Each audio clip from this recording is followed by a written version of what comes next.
अवधूत चिंतन श्री गुरुदेव दत्त। हाय, कसे आहात?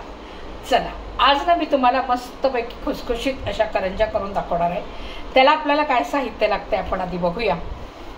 त्याला लागणार आहे आपल्याला हे सुकं खोबरं। तर ह्या वाटीच्या मापाप्रमाणे आपल्याला 1.5 वाटी सुकं खोबरं घ्यायचं आहे। ते मी आधीच किसून ठेवलेलं आहे। आणि त्याला लागणार आहे आपल्याला खसखस, थोडासा रवा आणि ड्रायफ्रूट घालायचे आहेत मला, बदाम आणि काजू, त्याची मी पावडर करून घालणार आहे। आणि बेदाणे घालणार आहे, पण बेदाणे मी ह्याच्यामध्ये कापून बारीक बारीक तुकडे करून ठेवलेत अशासाठी की ते सारणामध्ये घातले की मग आपण जे पोळ्या करतो म्हणजे याच्या करंज्यांचं जे लाटण आपण लाटणार आहे तर त्याच्यामध्ये जेव्हा भरतो आपण त्यावेळेला त्या फाटत नाहीत, म्हणून मग आपल्याला बेदाणे कट करून घेतले बारीक बारीक की ते छान असतात आणि छान भरले जातात। आणि बाकी दुसरं म्हणजे लागणार आहे त्याला आपल्याला पिठी साखर आणि वरण घालायला वेलची पावडर। तर चला आपण आता हे सगळं सारण आता मला भाजून घ्यायचं आहे, तर आपण भाजायची तयारी करूया।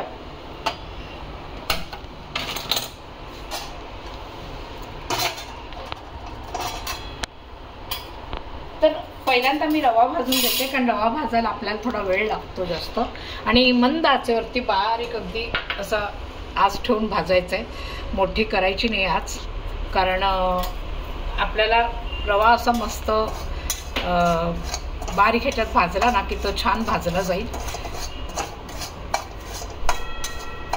आता मोठा गॅस ठेवला आणि जर तो असा फार लवकर भाजला गेला आणि जास्त लाल झाला तर तो करपू शकतो, आणि मग त्याचा जो स्वाद असतो तो असा चांगला लागत नाही म्हणजे तो रवा, म्हणून आपल्याला अगदी मंद आचेवरती भाजून घ्यायचं आहे।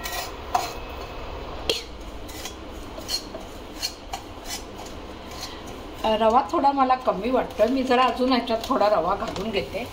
तर आपण जरा कारण काय जरा सारण जरा मला जास्तच लागणार आहे, तर मी हा रवा घालून घेते। साधारण एक एवढा ही वाटी भरून हा रवा झालेला आहे, तेवढी वाटी लागेल। आणि आता आपल्याला खोबरंही ह्याच्या दुप्पट घालायचं, म्हणजे आता ही वाटी अजून एखाद वाटी जास्त आपल्याला, म्हणजे रव्याच्या बरोबर दुप्पट आपल्याला खोबरं ह्याच्यात घालून घ्यायचं।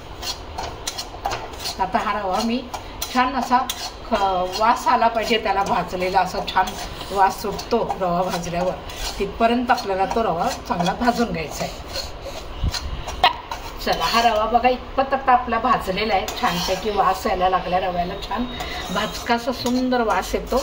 आता हा रवा मी बाजूला काढून ठेवते आणि आता ह्याच्यात आपल्याला खसखस भाजून घ्यायची आहे।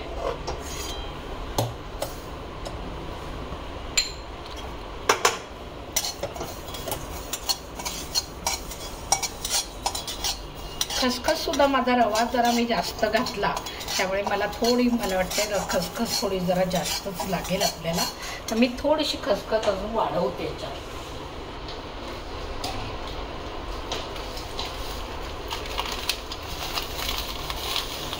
कारण सारण जरा जास्त झालं की मग करंज्या पण आपल्याला तेवढ्या जरा जास्ती बनतील, म्हणून मी जरा सगळंच प्रमाण थोडं वाढवते। आधी मी कमी घेतलं होतं मला वाटलं, पण ते फारच कमी होतील मग करंज्या। आता ह्याही छान अशा भाजून घ्यायचे खसखस, ही सुद्धा फार अगदी ती लालसर करायची नाही आपल्याला, बस त्याचा एक खसखसीचा असा वास यायला लागतो बातका चांगला की लगेच ते काढून घ्यायची। हे बघा आता खसखस आपली छान भाजली गेली व्यवस्थित, आता ह्यालाही छान असा वास सुटला चांगला भाजका। आता ही पण खसखस आपल्याला काढून घ्यायची आहे। आता ह्याच्यात आपण हे खोबरं भाजून घ्यायचं आहे।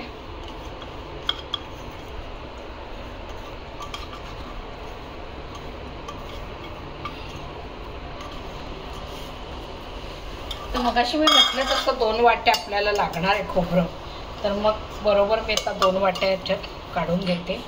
साधारण 2 वाट्याच आहे हे।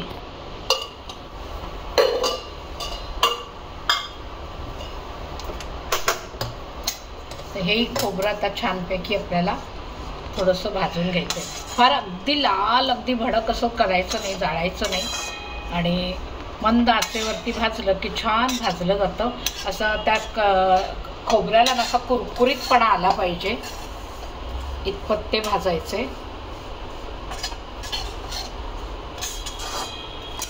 आता एक खोबरं भाजलं गेलं की मग हे असं थोडंसं असं चुरून बघायचं, असं पटकन चुरलं जातं, म्हणजे समजायचं की ते खोबरं छान झालेलं आहे. आणि मग ते सगळं सारण आहे ना थंडगार करायचं, छान अगदी मस्त गार झालं पाहिजे. आणि गार झाल्यानंतर मग त्याच्यामध्ये वेलची पावडर आणि आपली पिठी साखर असं दोन्ही त्यात घालायचं आहे आणि मग छान एकत्रित करून घ्यायचं आहे त्याला व्यवस्थित. आणि ड्रायफ्रूट पावडरसुद्धा आपण त्याच्यात नंतर घालायची. आता हे सगळं भाजून झालं की ड्रायफ्रूट पावडरसुद्धा घालून घ्यायची.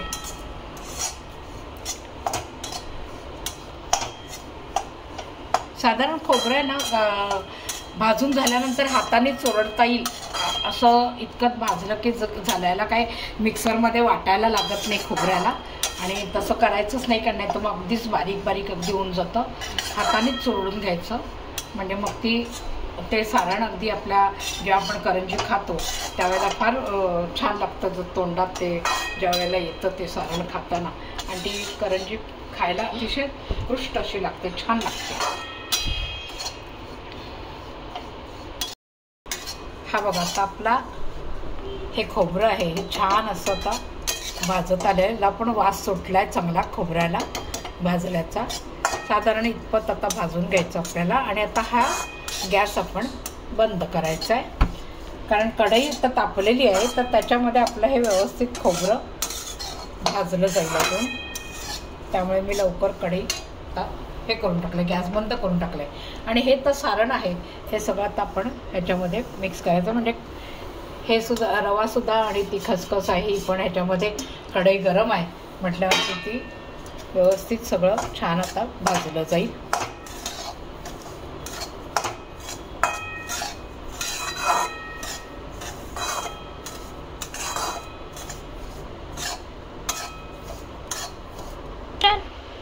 चला आता मी ना हे ड्रायफ्रूट मगाशी म्हटलं बदाम आणि काजू हे मी बारीक आता याला पावडर करून घेते.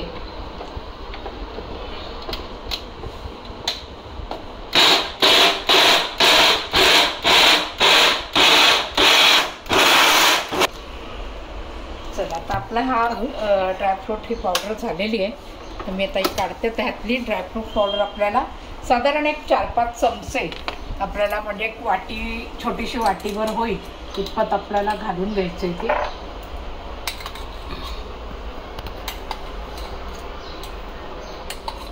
आता ही पिठी साखर आहे ना ही पण आपल्याला जरा चाळून घ्यायची.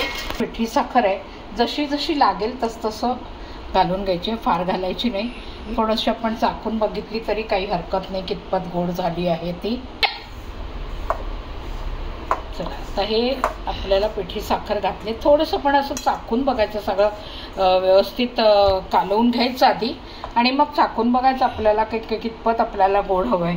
नाहीतर मग काय उगाचच पिठी साखर अति पण घालण्यात काय अर्थ नाही. छान गोड झालेलं आहे, थोडीशी लागेल अजून पिठी साखर आपल्याला, थोडीशी घालून घेते याच्यात. तर असं आपण बघून जर घातलं ना की छान होतं, भरमसाठ घालण्यात आणि काही अर्थ नसतो त्याला. आता ह्याच्यामध्ये मी वेलची पावडर पण घालून घेते. वेलची पावडर आपल्याला साधारण हे इतकं चंदस आहे छान असं मस्तपैकी 1 चमचा भरून अगदी घालायची आहे. आणि मगाशी मी जे बेदाणे कापून ठेवले होते ना ते आता आपल्याला घालायचं आहे त्याच्यामध्ये. आणि आता छान असं काढून, आता हे सारण आहे ना तुम्ही छान अगदी महिनाभर सुद्धा हे टिकतं बरं का. हे तुम्ही जर अगदी बाहेर जरी ठेवलं तरी हे खराब होत नाही. तुम्हाला जशा पाहिजे तशा, जितके पाहिजे तितक्या तुम्ही करंज्या करू शकता. कंटाळाला ठेवल्या 10-15 केल्या, समजा बाकीचं सारण ठेवलं तरी पुन्हा तुम्ही करू शकता, असं काही नाही. अगदी महिनाभर छान टिकतं हे, काही याला होत नाही, कारण हे कोरडं आहे, ह्याच्यात काही आपण पाण्याचा अंश नाही आहे, काही नाही. त्यामुळे ते महिनाभर अगदी सुंदर अगदी छान असं घट्ट झाकणाच्या डब्यात भरून ठेवून द्यायचं. आणि मग जसं पाहिजे तसं तुम्ही आरामात करू शकता थोडं थोडं. तर हे आपलं झालं पुरण तयार. आणि आता आपण सारण, म्हणजे पुरण नाही म्हणत सारण म्हणते, तर हे सारण तयार झालेलं आहे. आता आपल्याला त्याच्या करंज्या करून घ्यायच्यात. चला करंज्या करायच्यात. आता आपण मैदा आहे आम्ही मळून घेते. हा आपल्याला कुंडभर इतका मैदा लागणार आहे. आणि त्याला पाव वाटी मी रवा घालते. आणि आता त्याच्यामध्ये घालायला आपल्याला ना तूप लागणार आहे, तर ते मला गरम तूप घालायचं आहे, त्यामुळे आपल्याला गरम करावं लागेल तुपाला. तर साधारण 1 चमचाभर तूप लागेल ह्याच्यात घालायला. आणि नेहमी गरम तूपच घालायचं. गरम अशासाठी की गरम गरम जर तूप घातलं ना तुम्ही तर त्या अधिक छान अशा म्हणजे खुसखुशीत होतात चांगल्या करंज्या. फार जास्त घालायचं नाही. 1 चमचाभर तूप बास होतो आपल्याला. आता हे जरा चांगलं गरम करून घ्यायचंय आणि मग हे आपल्याला गरम गरमच घालायचं. त्याच्या आधी मी ह्याच्यामध्ये मीठ घालून घेते. मीठ सुद्धा आपल्याला अगदी चवी पुरेसं मीठ घालायचं याच्यामध्ये. जास्त पण मीठ नकोय, चवी पुरेसं मीठ म्हणजे एक साधारण अर्धा चमचा बास झालं थोडं. आणि मळताना आपल्याला कोंबट पाणी घ्यायचंय. फार गरम नाही आणि अगदी थंडगार पण पाणी घ्यायचं नाही मळताना. त्याचं कारण आहे हे जे आपण गरम तूप घालतो काय. 1 मिनिट आधी हे सारखं करून घेते, कारण मीठ घातले आपण ह्याच्यामध्ये तर ते मीठ सगळीकडे लागलं पाहिजे. रवा पण सगळीकडे सारखा मिक्स करून घ्यायचा आधी व्यवस्थित अगदी. आणि मग आता आपल्याला ह्याच्यामध्ये गरम तूप घालायचं आहे.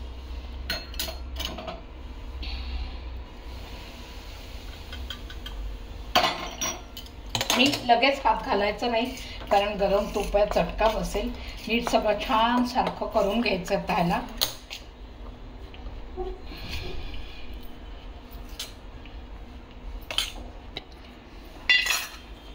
आता हे छान आपलं तूप जे आहे घातलेलं, तर ते तूप आहे ना सगळीकडे असं ना छान अगदी या सगळ्या मैद्याला असं छान रवा जो घातला आहे त्याला लागलं पाहिजे. त्यामुळे अगदी हाताने व्यवस्थित आपल्याला सारखं मळून घ्यायचंय. आणि मळताना ना हे बघा, आता हे असं दाबल्यावर ना असं दाबलं की असं छान असा त्याचा गोळा तयार होतो. तसा तो गोळा झाला पाहिजे.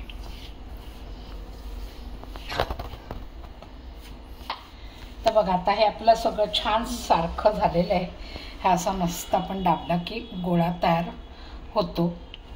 म्हणजे आपलं जे मोहन आपण जे टाकले गरम तुपाचं तेही बरोबर आहे आलेलं. आणि आता आपल्याला कोंबट पाण्याने मळून घ्यायचं आहे.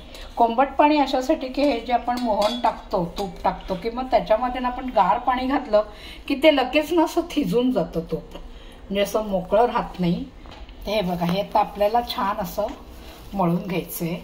हे बघा इतपत असं छान मळलं गेलं पाहिजे. छान मळलं गेलं बघा आता हे. तर आता हे मी कपड्याने छान झाकून ठेवते अर्धा तास. आणि मग नंतर आपण याच्या करंज्या करायला सुरुवात करायची.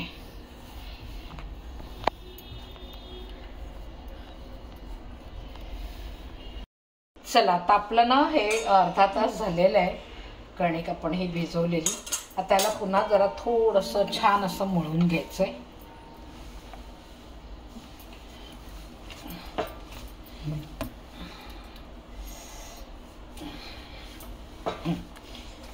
ते बघा आता छान अशी मळली गेली. आता आपल्याला ह्याचे छान गोळे करून लाटून घ्यायचे छान.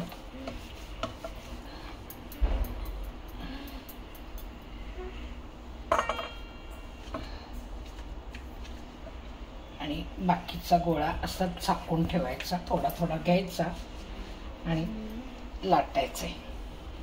आता हे आपल्याला ही लाटी आहे ना साधारण ही बघा इथपर्यंत अशी पातळ लाटली गेली पाहिजे. फार जाड पण नाही ठेवायची. आणि या वाटीच्या सहाय्याने कापून घ्यायचं, म्हणजे करंज्या सगळ्या तुमच्या एकसारख्या साईजमध्ये होतील. आणि बाकीचं हे आवरण आहे ते आपल्याला पुन्हा ह्याच्यात घालून ठेवता येतं.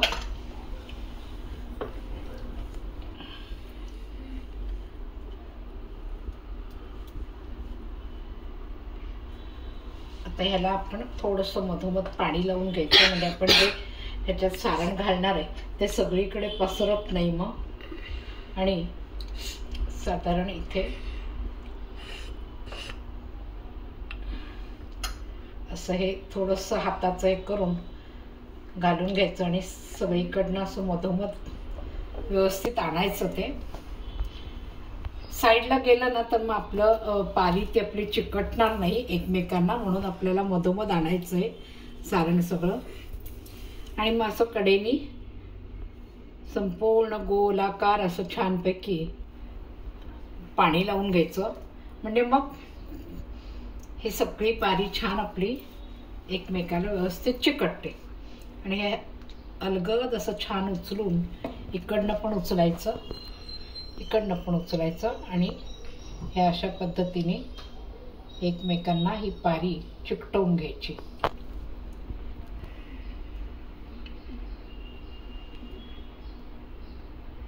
थोडंसं कलाकुसरीचं काम आहे हे, पण होतं व्यवस्थित केलं तर. आणि व्यवस्थित असं दाबून घ्यायचं. आता हिला तुम्हाला कटिंग करायचं असेल तर कटिंग करू शकता, कातरण असतं त्या कातरणाने तुम्ही कापलं तरी चालेल, किंवा मग एक आपल्याकडे काटा असतो तर त्या काट्याच्या सहाय्याने सुद्धा तुम्ही नुसतं न कापता तुम्ही नुसतं असं जरी काटा मारत गेलात या पद्धतीने तरी ते छान डिझाईन त्याची तयार होते.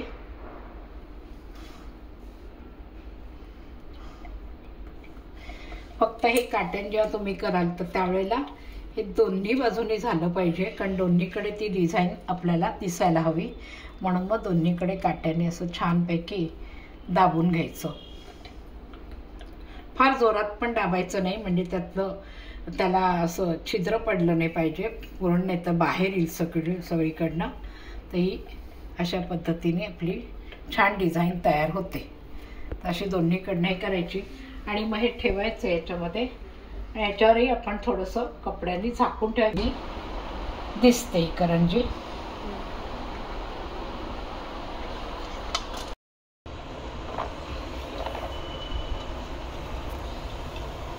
आता एक आधी घालून बघायची आपलं तेल छान तापलंय की नाही, आणि मग नंतर बाकीच्या सगळ्या घालायच्या. ही जरा आधी करून घेते आणि मग बाकीच्या घालूया आपण.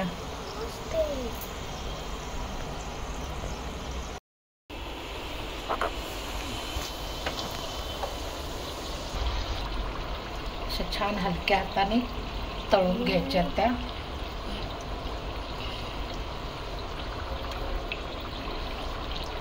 दोन्हीकडे व्यवस्थित ही पलटली जाते, टुमुक टुमुक फिरते आपली गोल गोल गोल गोल, टम्मकन फुगली आहे छान. त्याच्यात पण मला मस्तपैकी वाक्य सुचायला लागली आहेत. मस्त झालंय कसं छान. हे का नाही बाबा, हे अगं बाई, अशी जरा आत हे कर ना, लाजतेस की काय तू? हां, अशीच राहा जरा, एकीकडनंच तुझं होतंय सगळं छान. हसतेस किती गोड, लाजू नकोस बाई. अरे परत फिरली.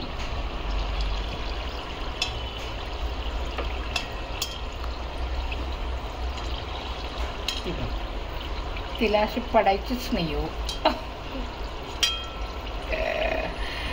चला, एक अशा छान आता माझ्या ह्या तळून झालेल्या आहेत. आता मी बाकीच्या पण ह्या तेलात अशा छान मस्तपैकी तळून घेते.